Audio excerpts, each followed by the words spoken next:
참 날씨가 좋습니다. 여태껏 비가 오다가 맑은 날씨를 주셔서 마음까지 화창해지는 그런 느낌이 듭니다. 제가 중학교 시절에 선생님이 우리 학생들에게 이런 말씀을 하신 것이 기억이 납니다. 너희 때가 좋은 거야. 그분이 그러시더라고요. 저는 그때 무슨 말인지 몰랐습니다. 이런 생각만 들었습니다. 아니, 딱딱한 의자에 온종일 앉아서 공부만 해야 되는데 우리 때가 뭐가 좋은 거지? 빨리 중학교, 고등학교 지나서 나 하고 싶은 그런 때가 빨리 왔으면 좋겠다 하는 그런 생각을 했었죠. 학생 시절을 잘 참으면 좋은 때가 오겠지. 그런 생각을 했는데 지금 와 생각을 해보니까 중고등학교 시절이 제일 추억에 남더라는 것입니다.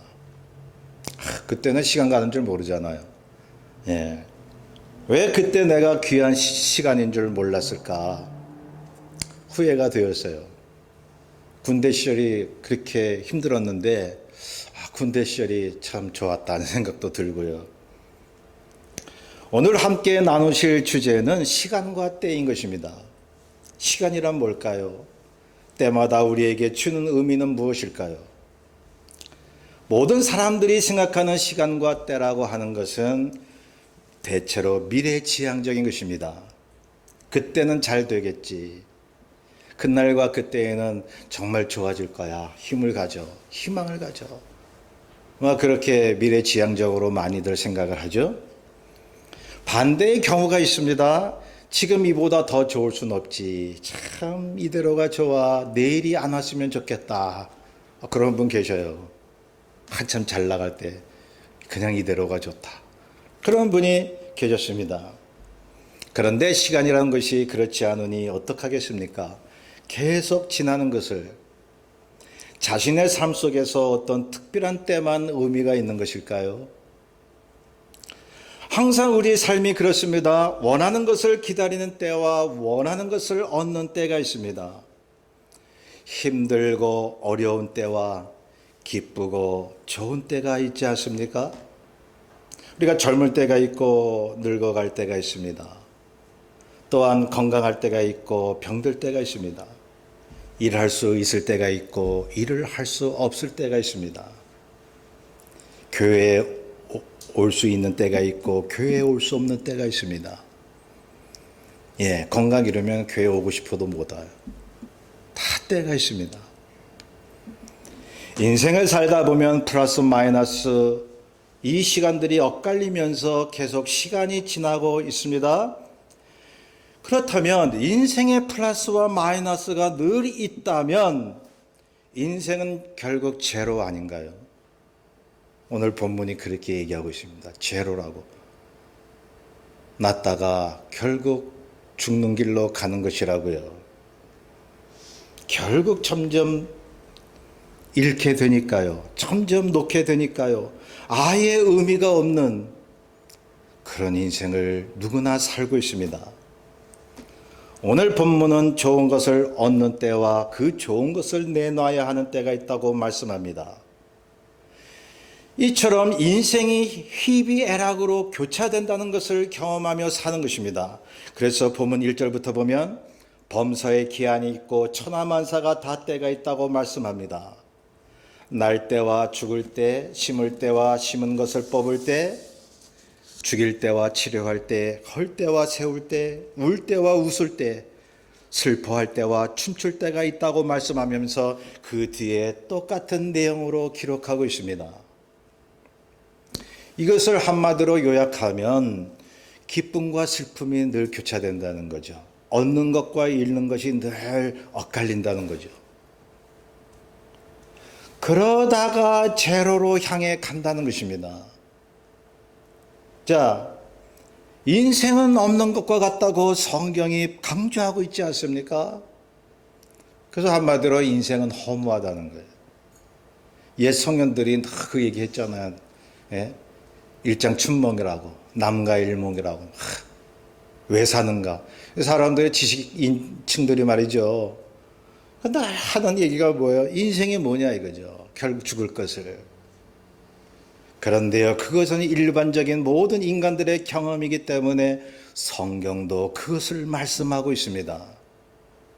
계속 있는 것도 아니고 계속 없는 것도 아니고 그냥 그렇게 살다가 없어진다는 거죠. 모든 인간은 그래서 제로의 삶을 살아가고 있는데 날 때가 있어서 우리가 태어났습니다. 그런데 죽을 때가 되면 하나님께서 부르신다고 하시니, 여러분, 하나님이 왜 이런 말씀을 성경에 기록하게 하셨을까요? 당연히 아는 건데, 당연히 누구나 경험하는 건데요. 이 전도서 기자를 통해 하나님이 우리에게 무엇을 말씀하시는 것입니까? 그것은 모든 하나님의 때를 하나님이 만드셨다는 것입니다. 인생이 태어날 때 허무하도록요, 날 때에 죽을 때를 준비하도록요. 그렇잖아요. 어떤 아기는 태어나자마자 가잖아요. 어떤 사람은 한 7, 80, 100살 이상을 사는 분들도 요즘 많이 늘어나잖아요. 알 수가 없습니다. 무슨 병에 걸릴지, 내가 언제 하나님 앞에 부르심을 받을지요. 그래서 플러스 마이너스 따지고 이렇게 하다 보면 인생 자체는 말이죠. 9절에 뭐라고 말씀하시나요? 일하는 자가 그의 수고로 말미암아 무슨 이익이 있으랴. 우리가 열심히 일하고 업적을 쌓아놓고 싶어서 열심히 살았는데 그게 헛된 순간이 있잖아요. 열심히 살았는데 이게 뭐가 나타나지 않을 때 우리가 얼마나 마음에 힘이 듭니까?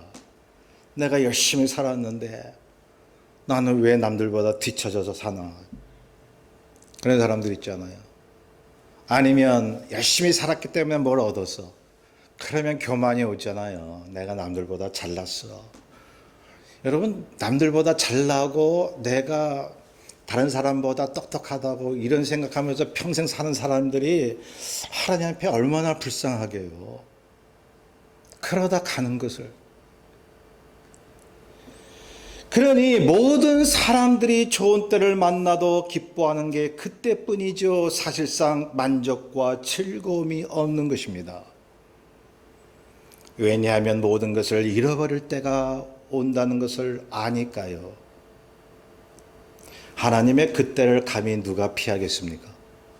잃어버리는 그때가 불시에 반드시 온다는 것입니다. 그래서 우리 인생은 수동태 안에서 능동태인 것입니다. 우리가 주님이 주신 믿음과 의지를 가지고 열심히 능동적으로 일을 하면 하나님이 복 주시죠. 내가 복을 얻지 못했다면 그만큼 능동적으로 일을 하지 않았기 때문이겠죠. 하나님이 자발적으로 의지를 가지고 인생을 살게 하셨습니다마는, 그러나 결국은 하나님의 정하신 때에 모든 것을 내놔야 하는 것입니다. 그래서 인생은 어차피 수동태인 것입니다. 능동태 같은데 수동태예요. 뭔가 이렇게 끌려다녀요. 예, 계획을 한참 세워요. 그런데 하나님이 오늘 불러가실 수도 있어요. 그래서 성경에 그런 말씀하잖아요. 내일 내가 뭔가 할 것처럼 생각하는 게 악이라고요. 여태까지 내가 내 마음대로 살았으니까 앞으로도 살겠지. 그게 보장이 어떻게 될 수 있느냐 말이죠. 여기서 하나님이 우리에게 주시는 교훈이 무엇입니까? 첫째로, 우리가 시간의 주인이 아니라는 것입니다. 두 번째로, 아무것도 영원할 수가 없다는 것입니다. 지금 모든 인생이 여태껏 희비가 교차되는 삶을 살았고 제로로 향해서 달려가고 있으니까요. 자, 그렇다면 하나님이 왜 그토록 제로의 인생을 살게 하셨습니까? 하나님을 모르는 사람들이야 아무 생각 없이 그저 허무 속에서 제로의 인생을 살다 가지만, 하나님을 알고 그리스도 안에 있는 우리는 그 이유를 분명히 알고 있습니다. 우리는 성경을 통해서 시간과 때는 하나님의 디자인 가운데 있음을 믿게 됩니다. 삶의 공평함과 허무 속에서 하나님을 믿는 자들은 하나님이 주시는 영원한 생명이 있다는 것을 믿고 있습니다. 기쁨과 슬픔, 얻고 잃는 것을 통해서 하나님의 하신 일과 그분의 주관하심과 그분의 은혜를 알라는 것입니다. 내 힘으로 살 수 없고 오직 주님의 힘으로 살 수밖에 없다는 것을 믿으라는 것이죠. 그렇죠. 날 때가 있고 죽을 때가 있고 심을 때가 있고 심은 것을 뽑을 때가 있게 하시는, 그때마다 하나님의 주관하심을 알라고 하는 것이니 참 그렇죠. 성경을 믿는 사람, 주님을 믿는 사람은요, 그걸 알게 돼요. 인생의 허물을 느낄수록 믿음이 생긴다는 거예요. 그러나 그냥 주님 없이 긍정적으로 그래도 인생은 멋져, 이런 사람들은 주님을 발견할 수 있을까요? 자신의 부정적인 것을 모르는데 어찌 참다운 하나님의 말씀에 긍정적인 것을 알 수 있을까요? 자, 그래서 믿는 자들은 이렇게 믿는 것입니다. 제로의 인생 속에서 오직 남는 것은 우리 주 예수 그리스도밖에 없다는 사실. 그래서 본문에 선포하고 계십니다. 11절에 하나님이 모든 것을 지으시되 때를 따라 아름답게 하셨고 또 사람들에게는 영원을 사모하는 마음을 주셨느니라. 성도 여러분, 여기서 말씀하시는 것을 보면 하나님이 모든 것을 지으시고 때를 따라 아름답게 하셨다고 했는데요, 모든 때를 말씀하시는 것이니, 그렇다면 우리가 출생하고 좋은 일이 일어나고 무엇을 얻었을 때 하나님이 내게 복을 주셨다, 참 아름다운 때다, 믿을 수 있잖아요. 그건 이해가 가는데, 하나님이 모든 때를 아름답게 하셨다고 하면, 그렇다면 슬프고 무엇을 잃어버리고 이 땅에 하직할 때도 아름답게 하셨다는 겁니까? 여러분, 우리가 좋지 않은 일, 슬픈 일 당할 때 과연 아름다운 때다, 그렇게 우리가 고백할 수 있습니까? 여기서 아름답게 하셨다는 것은 공동 번역에 보면 제때에 알맞게 들어맞도록 하셨다고 번역되어 있습니다.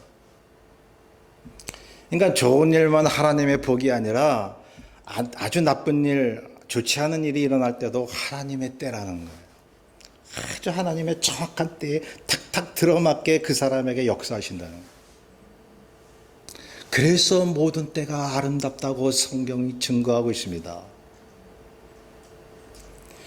자, 그러니 말이죠. 모든 때를 하나님이 아름답게 하셨다고 했으니 무엇을 잃어버렸을 때도 슬플 때도 아름답게 하셨다고 하는 것입니다. 왜요?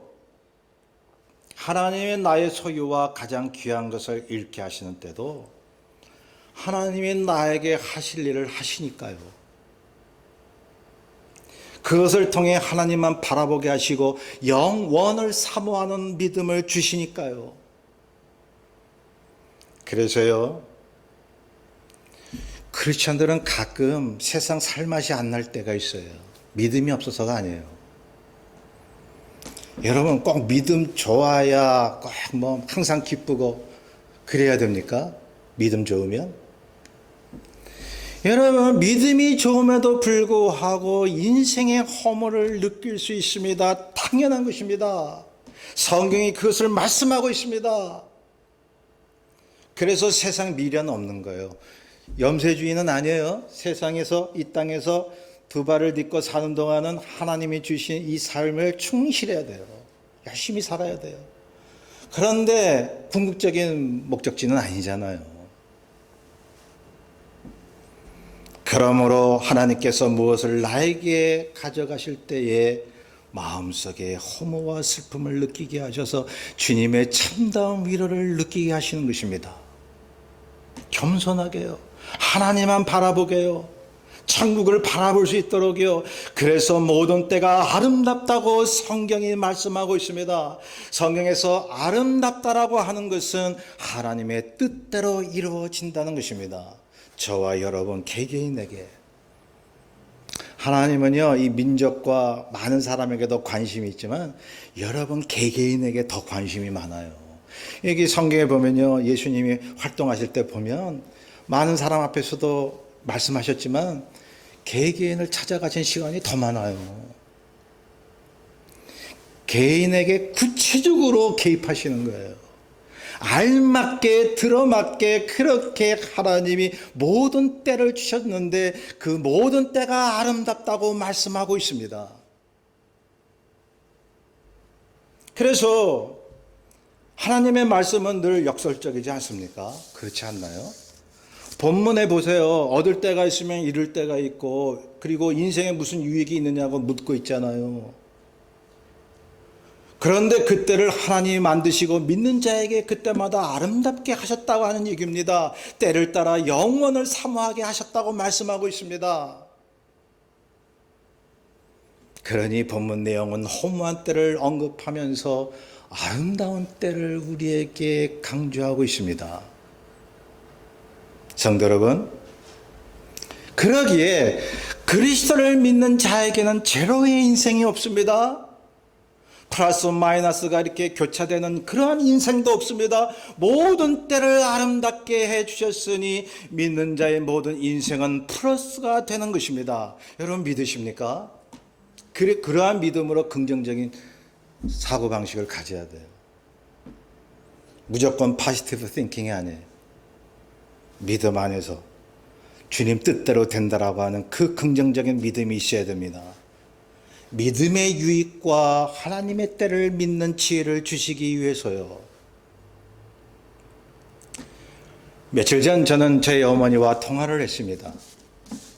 제가 자주 통화를 해요. 왜 어머니가 굉장히 시리에 빠져 계시거든요. 말씀드린 대로 2년 전 맏아들을 잃으시고 슬픔에 잠겨 계십니다. 제 어머니가 제 형님을 첫째로 얻으시고 얼마나 기뻐하셨겠습니까? 그런데 그 장남이 루게릭병으로 세상을 떠났으니, 여러분, 우리 어머니가 항상 하시는 말씀이 그래요. 남편이 죽으면 땅에 묻고 자식이 죽으면 마음에 묻는다고. 제가 41년 전에 죽을 뻔했을 때 그 말씀을 하셨어요. 근데 2년 전에 장남을 잃게 돼버린 거예요, 진짜로.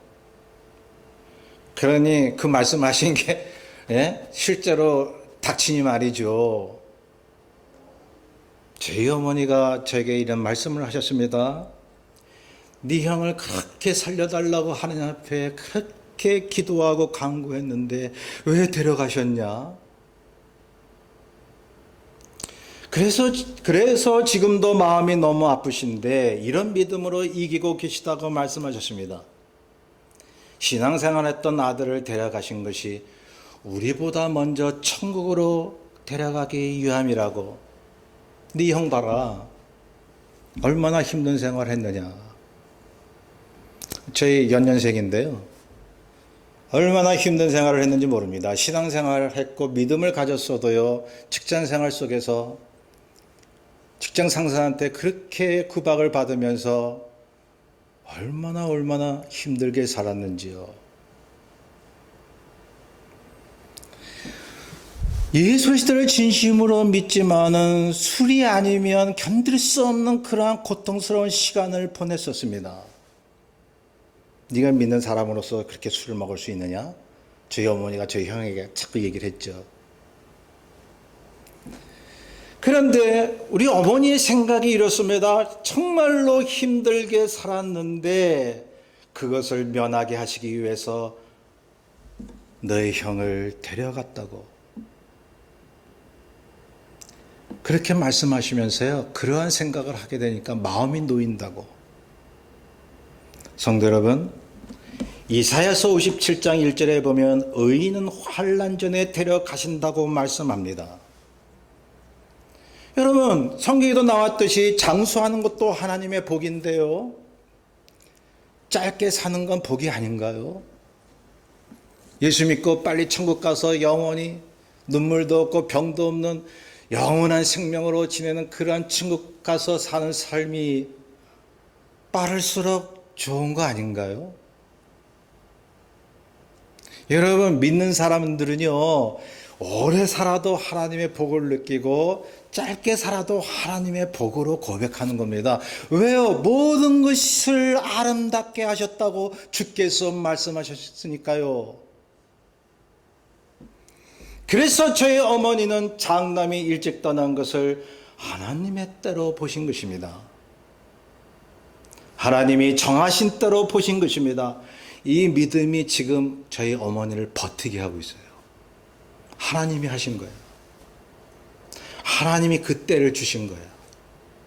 성도 여러분, 우리는 그동안 너무 하나님께 무엇을 얻을 것만 생각하지는 않았나요?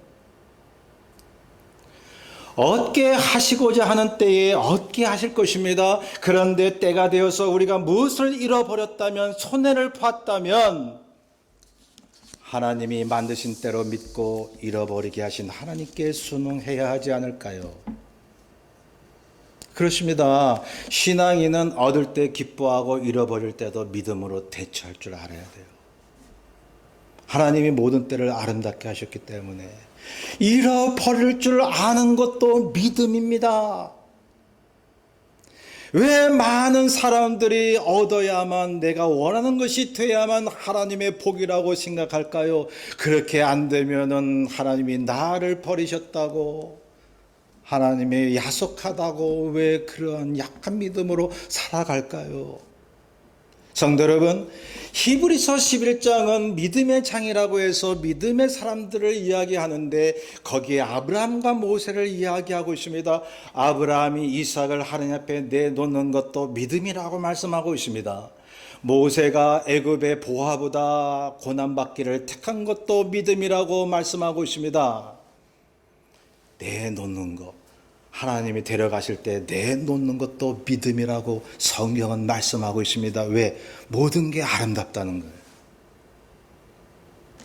모든 때를 하나님께서 아름답게 하셨기 때문에. 그러니 크리스천들은 말이죠, 복을 받았을 때도 자만하지 않아요. 시련이 왔을 때도 절망하지 않아요. 거듭 말씀드립니다. 하나님이 주시는 모든 때는 아름답다고 말씀합니다. 믿음 생활에는 오직 플러스만 있기 때문입니다. 세상의 죄를 삶을 통해서 영원을 사모하는 믿음을 주셨기 때문입니다. 그러니 한번 생각을 해보세요. 우리가 주님의 은혜로 태어났어요. 그리고 모든 것을 얻거나 잃어도 모두 내 것이 아니기 때문에 믿는 자에게는 사실 손해라고 하는 게 있나요? 주님께서 이 땅에 살게 하실 때 손해보고 살게 하신 적이 있나요? 그냥 받은 거 하나님 앞에 내놓을 뿐이에요. 그 믿음이 세상을 이기게 하는 거예요. 무조건 믿습니다가 아닙니다. 자, 모든 것을 사실 잃었어도 오히려 영원하고도 값으로 따질 수 없는 보화가 우리에게 있기 때문에, 예수 그리스도의 십자가 은혜가 우리 안에 있기 때문에 우리에게 남는 것은 이 세상 떠날 때 오직 우리에게 영원히 존재하는 것은 하나님의 사랑, 예수 그리스도의 은혜밖에는 없는 것입니다. 그래서 결국 신앙인의 삶은 제로 같은데 제로가 아니에요. 하나님이 때마다 플러스의 삶을 주시는 거예요. 그때를 주관하고 계십니다. 마이너스 때가 플러스의 때가 되니까요, 영적인 유익을 주시니까요, 하나님이 그렇게 이 땅에서 먹고 사는 거에 관심을 두시겠습니까? 그런 건 우리가 필요할 때 주시는 거예요. 그거 걱정하지 말라고 그러셨어요.